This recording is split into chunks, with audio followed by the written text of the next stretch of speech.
Welcome back to another episode of Thinking That Matters. I'm Elizabeth Mahusai, your podcast host, and I am excited that you have chosen to listen in today.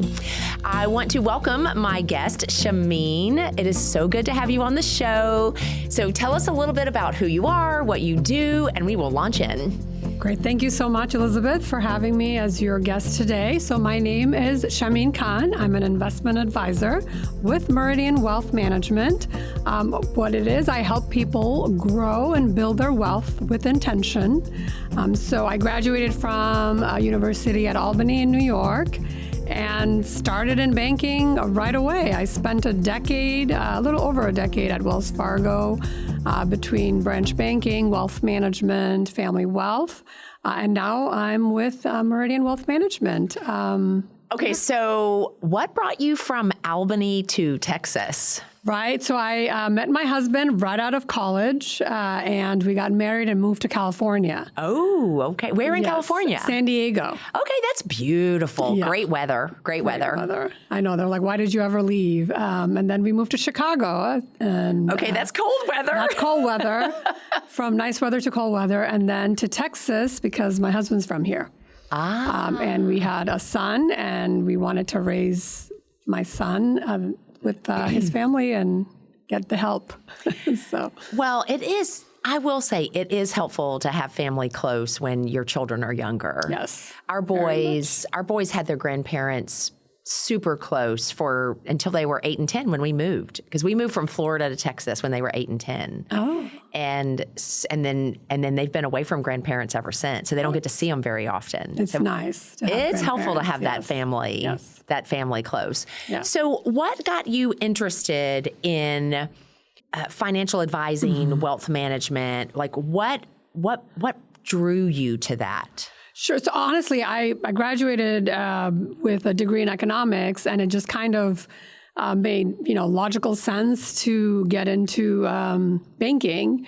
And then I tried to leave. Honestly, I think I tried to leave the financial services industry because my servant heart wanted to give back. But I think people think, oh, you must work for a nonprofit, which is not true. You can help people, without actually working for a nonprofit. So when I started, and I kind of it made sense. It was the natural transition into banking. And I enjoyed working, honestly, at Wells Fargo. And then I realized that helping people with financial services and also helping people kind of be aware of how money works is also a way of giving back. So I was going to say, when you said that your servant heart is part of what kind of had you trying to leave.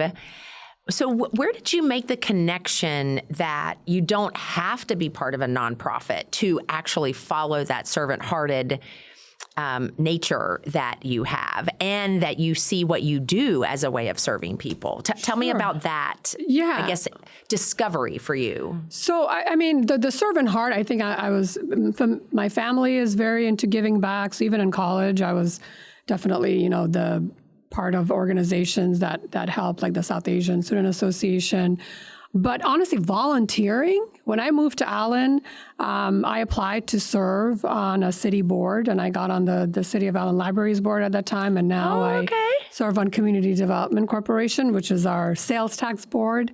I realized that there are other ways of giving back. So that, and also serving as a board member for a nonprofit, the Texas Muslim Women's Foundation. And I realized there are several ways of giving back. And that's when I said, okay, you know what? I can keep my day job, which is also helping and it helps, which I'm very passionate about as well, I think, just the education piece. But also you give back this way. You help people in various other ways.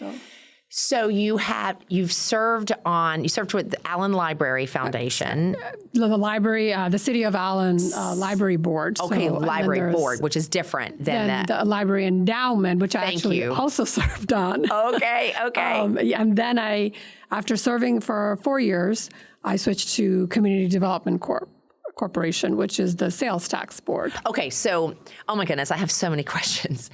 But I want to hang out just for a moment on the CDC, the Community Development. CDC, correct. What has been the biggest surprise thing that you've learned serving on that board? And maybe before you answer that question, we're likely going to have listeners who aren't like you and I. Maybe they're not engaged in the community in similar ways.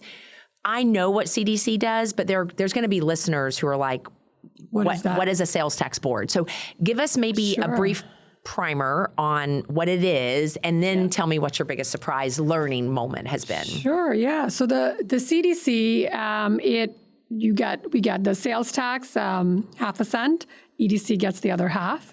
And our board, we decide, we have a budget, and we decide the projects that we fund with that sales tax. I think in Allen, the parks and trails, a lot of the development, we have helped, fund a lot of these projects. And the biggest surprise, I will say that how much we have touched. You can't go too far in Allen without saying, oh, this was funded by CDC. I think, again, it's back to the awareness. I think for the longest time, people didn't realize what the Community Development Board did, like how the amount of, I would say, the development of Allen happened, because of CDC. And now we help with economic incentives, like Costco was a big one that we did. So I'm so happy about Costco. I'm just saying. That's definitely helped our sales tax funds. Oh, I can only imagine. Right. I just love the fact that it's so close and it's well positioned as well to serve people who live in McKinney, also Allen. Also McKinney. Yeah, it's so that's definitely bravo to the CDC on bringing Costco to basically our back door. I'm very happy about that. All right, so I want to spend some time on the wealth management, the financial services side, because money oftentimes is seen as I don't want to say a taboo subject, but people oftentimes struggle to have, I'm going to say, forthright conversation about it. There's a variety of reasons for that. Yep. What would be some of the ones that over your years of experience you have found are most connected to why people struggle to talk about money forthrightly? Not understanding. I think the first and foremost, it feels shy about it. I don't think it's a taboo, but it's almost like, I don't understand, so I don't want to ask, or I'm going to look not as smart. Maybe that's the term. So they, but if you are aware, that's why I had mentioned earlier about the education piece, it's key, because it's like, oh, I don't want to talk about it because I don't understand or they don't know. So just asking the questions, I think that's. So for a person listening that is going, oh yeah, I've totally felt that. I don't want to ask this question because I don't want to look dumb. I mean, we'll just say it the way it is. What would be your coaching on some key questions that we all should be asking about money? Well, first, it's an exercise that I think we ourselves should start with is a budget. Like, where does my money go? I make money every month, right? I have a paycheck. That's a good question to ask. Where is my money going? Where is it going? That's step one. It's so important to know I spend, or every month I spend around X amount of money. That's key. The number two, I think, the limiting belief that we call it is thinking I need a lot of money to invest. And I will blame a little bit, I guess, the media and all this noise that you hear about, complicating things when they're not complicated. It's simple. People think about, the stock market. I don't understand. It's really simple. It's just invest in things you understand. You go to Walmart, invest in Walmart stocks. Home Depot, simple. Maybe I should invest in Costco. No, we cannot. Okay, stop. I can't give investment advice. You can. That's a funny one. I'm just saying it myself. I'm just saying. I'm hypothetically saying. Because that is a large, outside, that is a growth stock. But yeah. That's like investment advice. I can't. Right, you cannot give that. So I cannot give that. Good disclaimer. We'll cut that. And I'm not asking you for investment advice. I'm just having this realization because you're Yeah. educating me. Right. Which is what happens when people become educated, they start thinking about it differently. Exactly. It's back to understanding. At Meridian, I'll say, first of all, we don't have a minimum balance. I always say that. You start with whatever money you have. You start with $100. We'll invest that in a couple of shares of something, and invest in things you understand. Again, like I said, large companies, the S&P 500, it's 500 stocks of 500 large companies. It's very simple. And I think, especially with women, I see it all the time. They're just so afraid. And that shouldn't be the issue. So block out the noise. Not that simple. I create a safe space. Whoever comes to me, I make sure my clients understand what their money is invested in. So you use the phrase limiting belief, and I'm very passionate about uncovering and overcoming limiting beliefs. So one of the limiting beliefs that you called out was, I need a lot of money to invest. What would be at least one other limiting belief that you see often in this financial space? It's thinking that I'm not there yet. This is how old I am. I'm not there. I'm not going to worry about it. It's just not being ready. This year I'm going to be ready, so I'm going to start investing. Okay.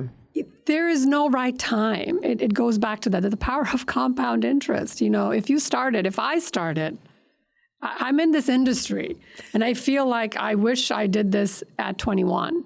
The power of compound interest. You earn interest on interest. And so it's that, I'm going to do it later on. It's putting it off, the procrastination. It's just that no time like the present. Even a couple of days, right? I mean, we live in a time where that could make a difference. It actually can make a difference. It's interesting. You mentioned starting at 21. I think about when I was 21, and it's like we don't talk, again, we're not talking about it. We're not saying to the 21-year-old, how can you be even $20 a month putting it towards something, right? Yes. It's, and I think about, the amount that parents do or don't have these conversations with their children. So what have you found? How would you encourage, let's say, a parent listening to make this a priority in their conversation with their children? And give me, because you have a son, maybe talk about a little bit, at what age do you start at least seeding the idea? At what age is that? 6. Okay. I mean, honestly, just saying what is saving? Save money, that concept of saving, don't live beyond your means. That conversation, I actually have a 6-year-old and a 13-year-old, right? So, talking about that mindset. And then at 13 or even, 12, you start talking about investing. And I think, Allen ISD, there is a personal financial literacy course that they offer, but also start at home. Talk about these things if you're going to work. And honestly, I will say custodial Roth IRAs, even if they have a little job, start that. That is going to help them. I have one for my son. It is going to help them build that. Put whatever gift you get, invest it. The other thing I will just say that reminds me, so that's the parent. Okay. I would say start as early as 6, the concept of saving, and when they understand the investing, open a custodial Roth. Or if they don't have earned income, an account for them where they can invest, and you are the parent on it. Okay. The other thing I will also say is back to the education piece. And a lot of times, I have a Roth IRA or I have an IRA. Okay, that's great. What is it invested in? A lot of times we see it's not invested in anything. It's in cash. So those are just the vehicle, right? An IRA, a Roth IRA, an individual account. You put money, let's say somebody putting, I think you had mentioned $50 a month or $20. That's fine. Then you have to go trade. You have to invest in it. You'd be surprised how many large 401ks, it's there's a lot of a large percentage of it is in cash. So which means it's just sitting there. It's getting a little interest, but no, it's not. If it's an investment account in like a Schwab is our custodian, unless it's invested in even the Schwab money market, it's earning zero. Wow. I will say, we have 401ks and money was being I deposited and I didn't catch it. I didn't notice it, honestly, until I'm like, oh my God, I didn't invest. So, for us, we do it ourselves, but, right. A lot of times you can have a self-directed account. Let's say somebody, I'm going to open an account. Great, open an account. And then you got to do something with it. Got to do something. Oh, that's actually, though, I think important that you just bring an awareness to that for people to pay attention to that. And so that they're being wise with the money that they are putting into. In this case, we're talking about an IRA.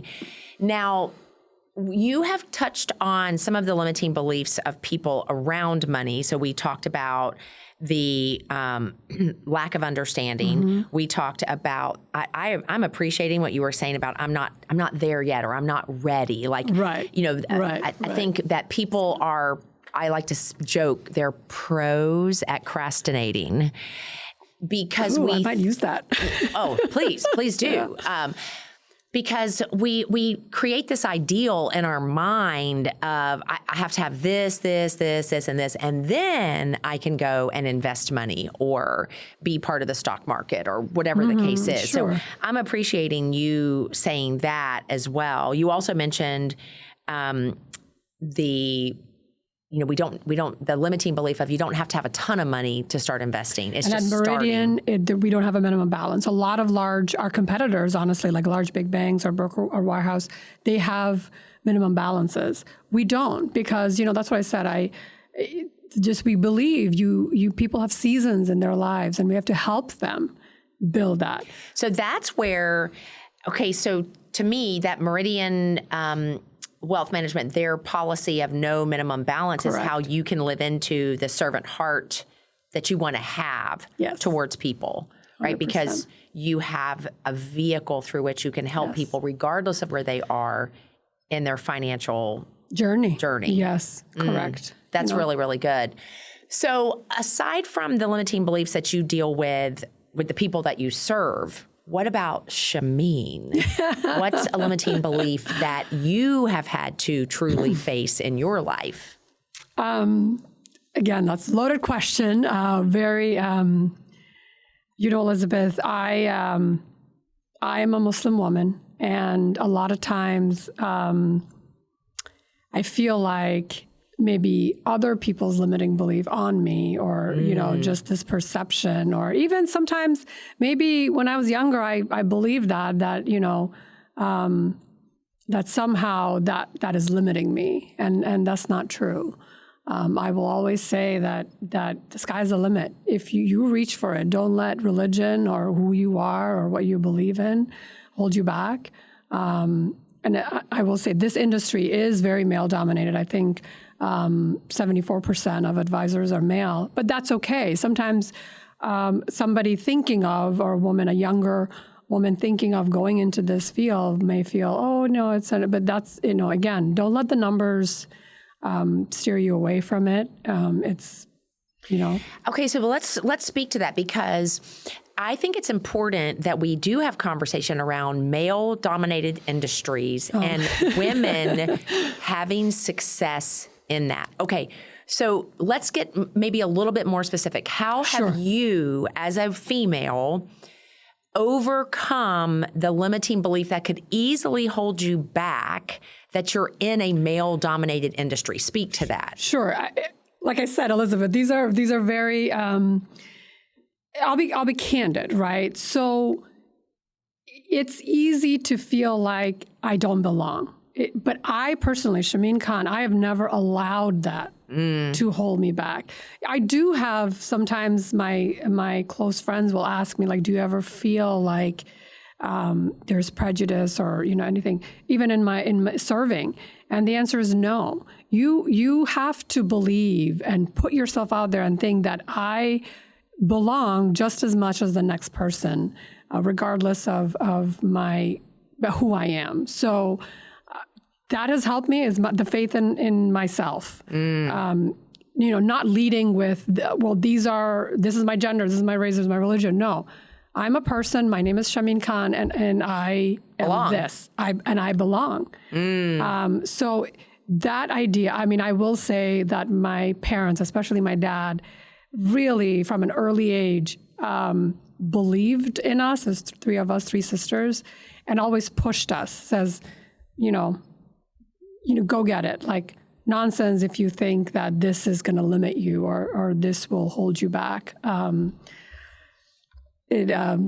I think what you're saying, though, is very important that, okay, so you said it's easy to feel like I don't belong, but you don't, this is what you said, you don't allow that to hold you back. Correct. That tells me that you are really working to manage the thought process, right? That being a female is not the reason you're not going to make it. Right. As an example. Right. Being whether it's a Muslim woman or whatever your background is not the reason, it's not an excuse for not making it.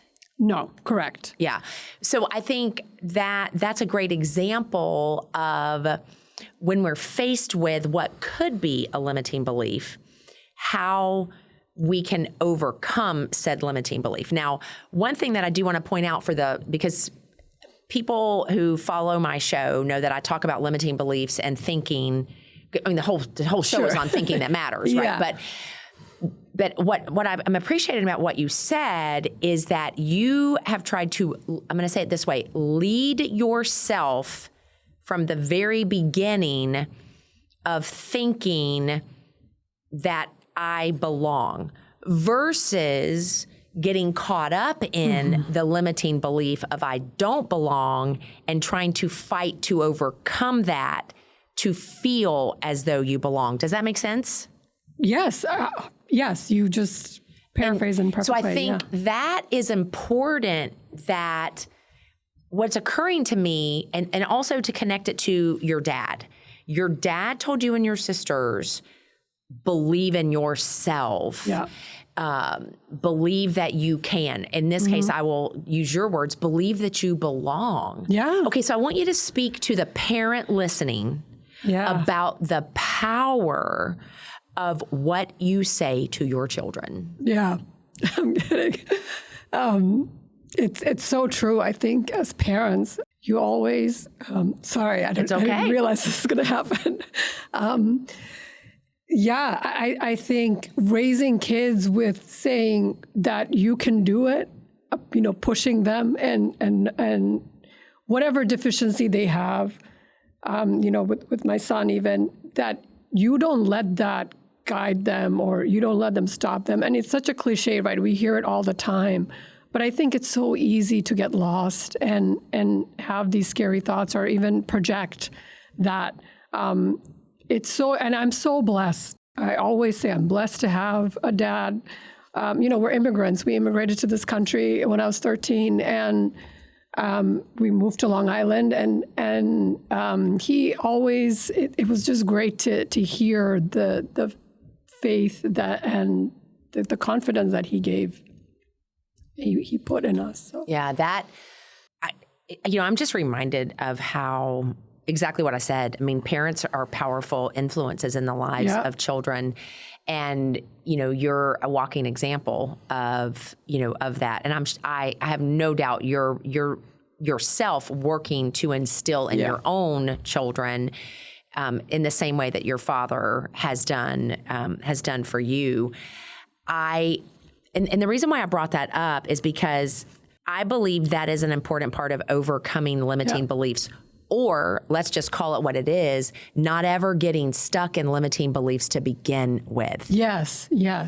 Because that's what I found so interesting about the way in which you were describing this to me is that you had this awareness early on so that you didn't get stuck in it. You've continued to move forward.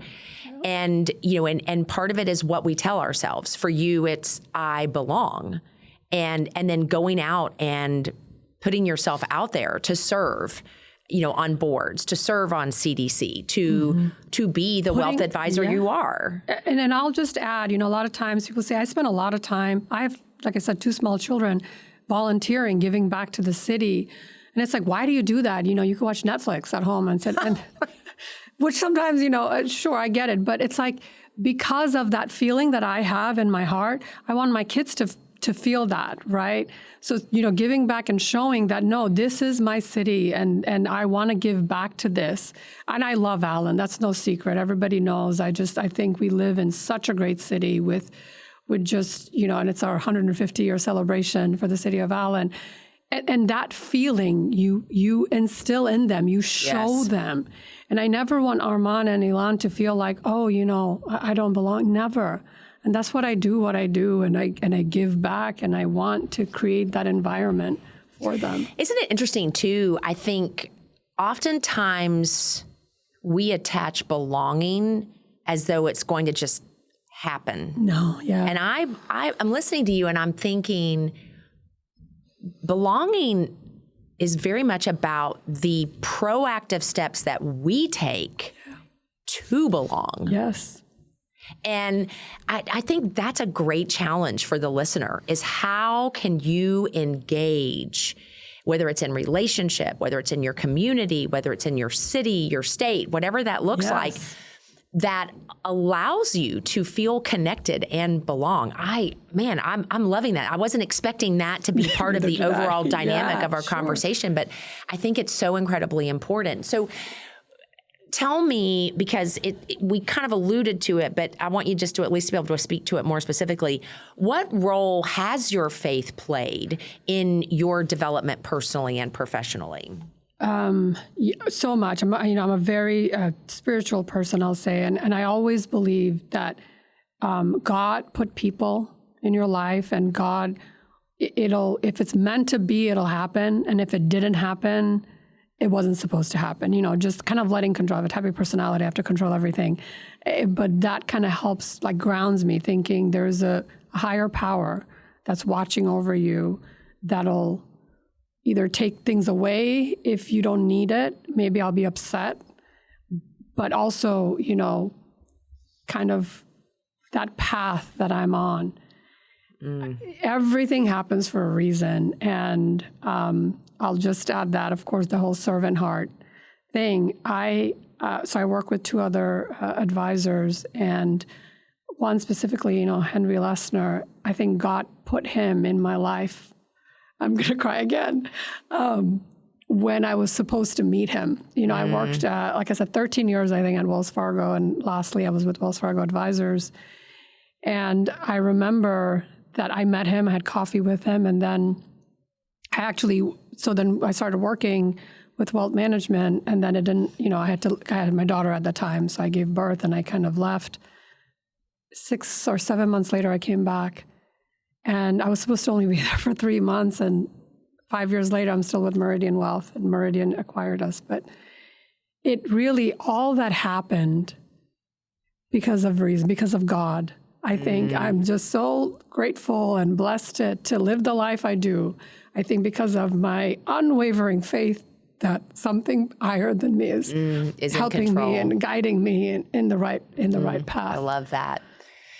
Man, I would definitely want to have you back on the show this because wasn't planned. This is I have notes about wealth management. I know, but I love it. I love it. So, but what it does is it goes to show that when we start exploring how we think, when we start, really communicating how we think and how it's impacted, right, our life and our journey.